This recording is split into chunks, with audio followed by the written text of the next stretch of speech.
Agora, claro, toda quinta-feira a gente traz uma abordagem de fazer prevenção contra o uso de drogas. Hoje nós temos uma convidada especial e nós vamos falar sobre a origem da drogadição.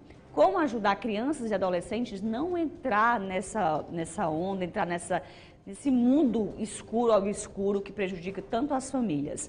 O abuso de álcool e outras drogas por crianças e adolescentes, a gente levanta sempre essa bandeira aqui como prevenção. E a gente sabe que é um grave problema de saúde pública. Prevenir e proteger esse público é o nosso papel, é sempre a nossa bandeira. E sobre esse assunto, eu converso agora com a coordenadora do movimento Brasil Sem Drogas, Andréia Salles, que está em Brasília, no Distrito Federal, e aí conversa com a gente diretamente para a gente levar esclarecimentos, principalmente para as famílias, de prevenir e combater esse primeiro contato das crianças e adolescentes com as drogas. Bom dia, Andréia! Bom dia, Rosana. Bom dia a todos.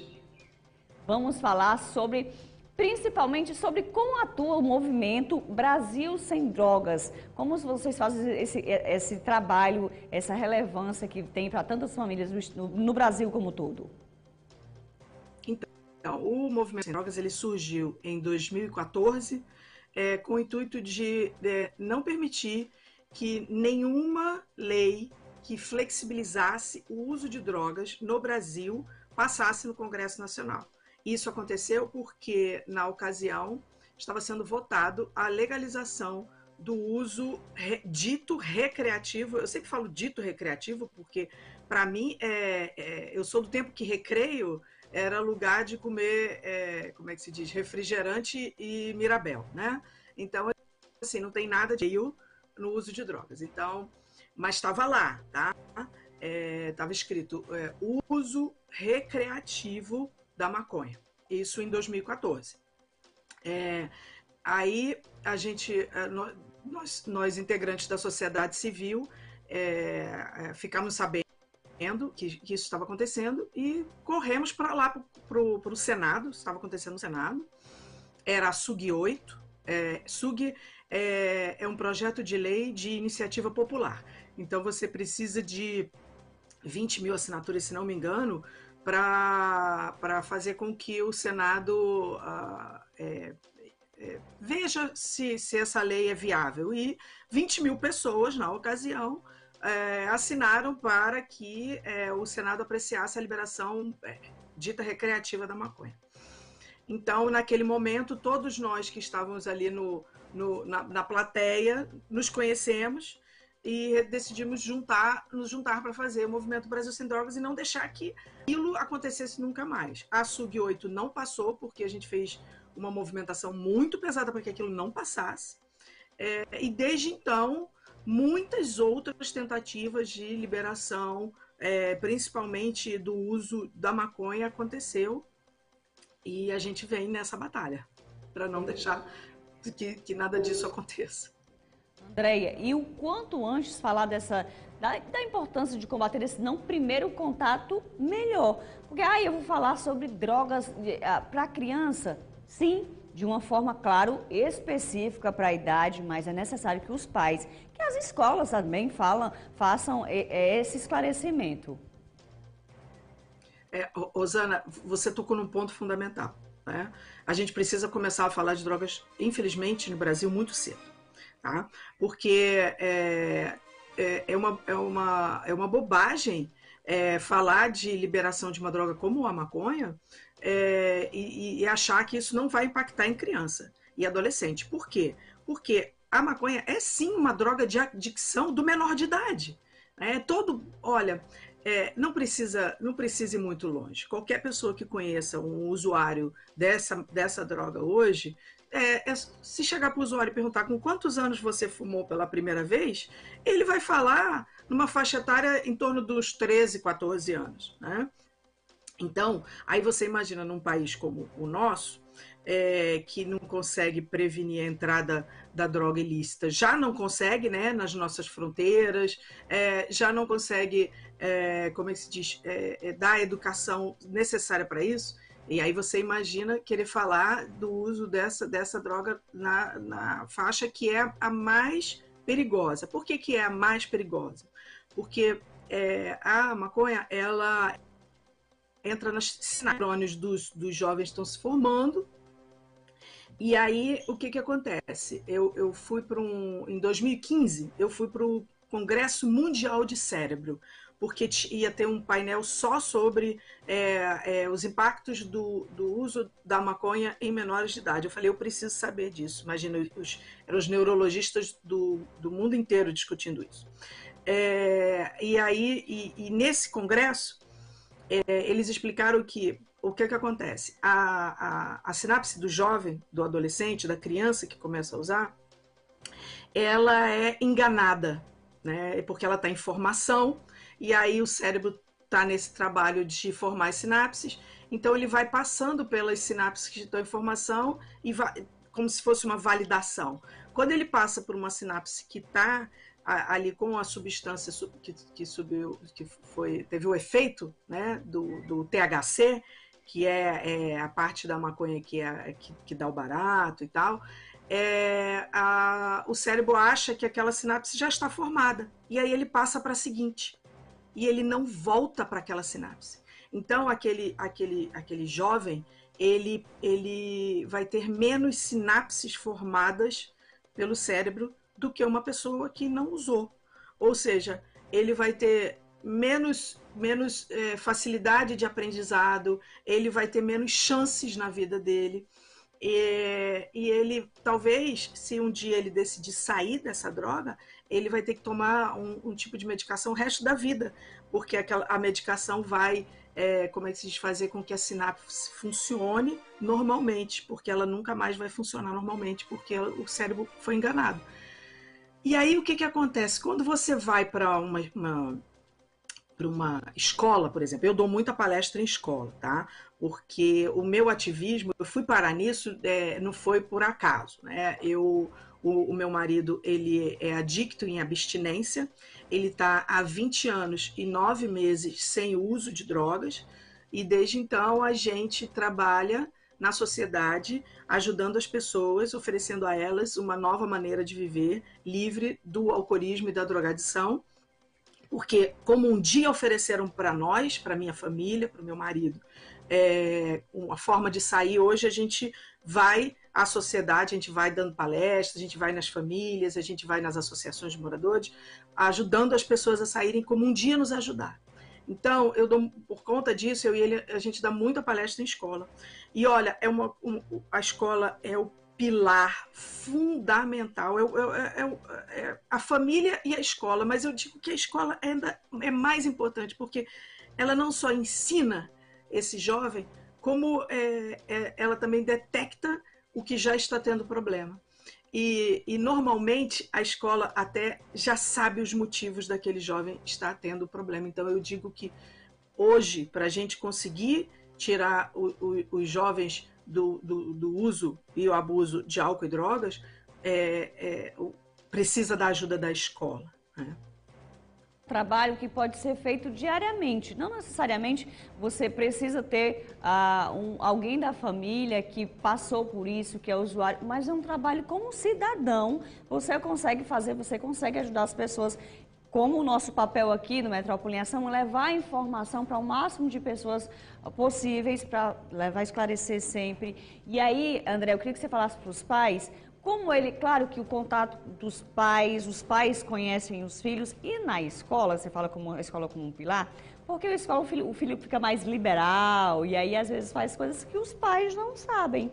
E aí, como o pai pode trabalhar esse papel juntamente com a escola para identificar esse primeiro contato com drogas no adolescente, por exemplo? Olha, o melhor exemplo mundial de combate ao uso em jovens e adolescentes e menores, né, no geral, foi a Islândia, né? Então, eu sempre uso o exemplo deles, porque há 20 anos, a Islândia, eles tinham o maior índice de uso de toda a região, mais a Europa, né? Eles tinham 34% de uso, que é um uso altíssimo, tá? É um país frio, as pessoas tendem a ter depressão, Então, eles precisaram montar um sistema para conseguir fazer com que esses jovens parassem.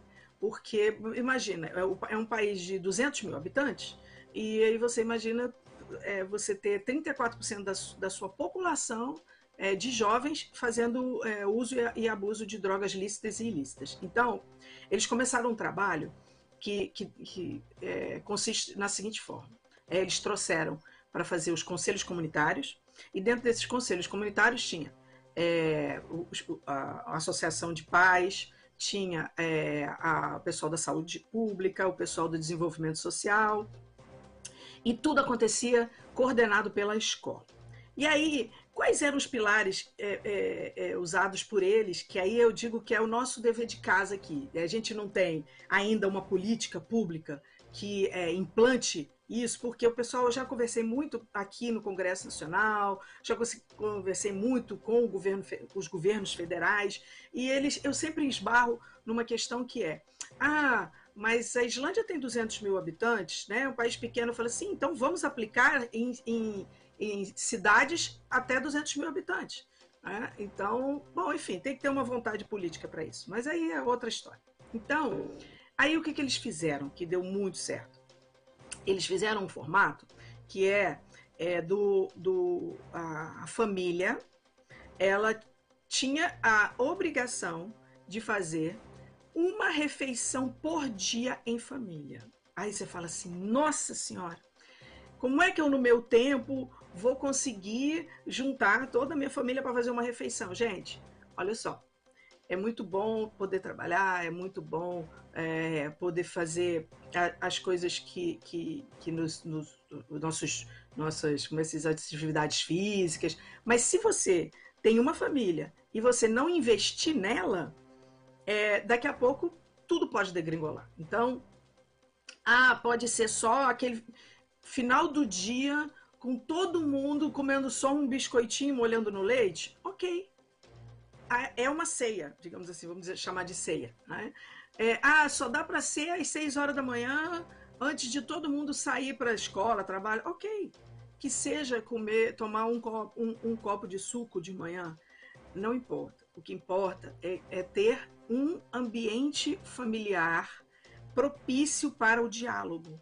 Porque, normalmente, o jovem, ele fala muito na escola, como você falou, Rosana, foi ótimo. Eu digo que lá na Islândia eles começam esse processo fazendo uma pesquisa de opinião não identificada entre os jovens. Aí o pessoal fala, André, mas e eles contam o que estão usando? Eu falei, gente, jovem é bem bocudo, viu? Eles contam tudo.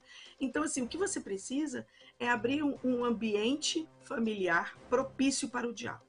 E na Islândia, o que deu certo, e outros lugares que estão aplicando o modelo da Islândia também está dando certo, é uma refeição familiar por dia. Aqui no Brasil tem gente que não tem nem a refeição.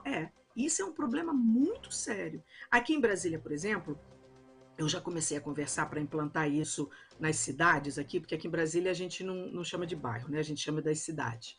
Então, nas cidades que têm até 200 mil habitantes, elas têm os restaurantes comunitários. Então, eu já comecei uma conversa dentro dessa tentativa de implantar esse projeto em Brasília,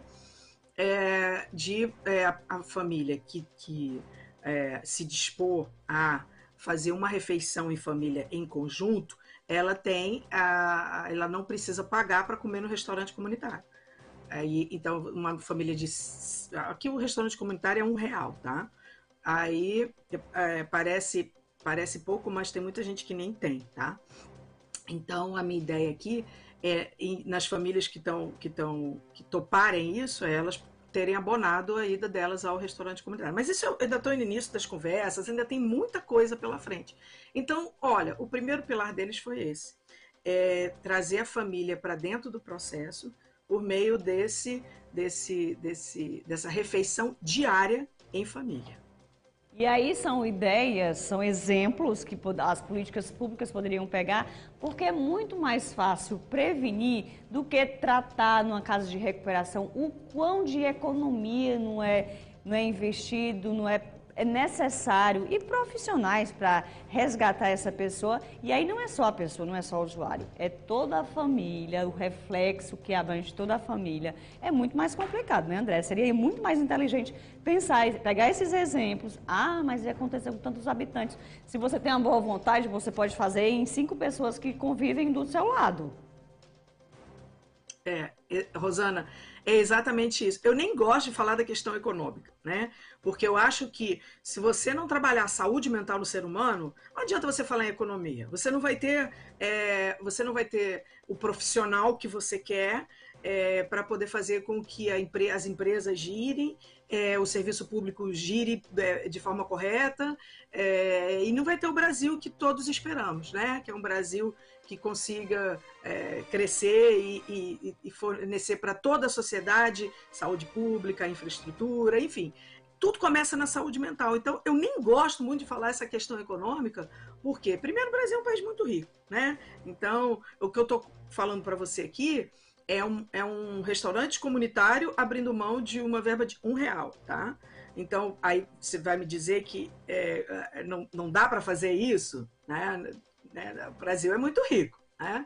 Então, se as coisas ficarem bem organizadas, dá para fazer sim. Lá eles têm um outro pilar que eu acho que o Brasil já entendeu que precisa fazer isso, que é a escola em tempo integral, né? Então, lá não existe menor de idade na rua no horário da escola em tempo integral. Se tem alguém menor de idade na rua, a segurança pública é chamada imediatamente. Então, eles têm esse pilar. Olha o desafio que a gente tem aqui no Brasil, né? O Brasil já entendeu que precisa da escola em tempo integral, porque menino na rua é menino sujeito para o tráfico, é menino sujeito a ser levado para o uso de drogas, né? Então, eles entenderam isso. E nós também já estamos entendendo. Então, a escola em tempo integral, ou as escolas com atividade no contraturno, são fundamentais para salvar os jovens. Aí você fala assim, mas e se a família não quiser que vá? E se o menino fugir e faltar? Então, para isso, tem a sociedade inteira em volta de olho, né?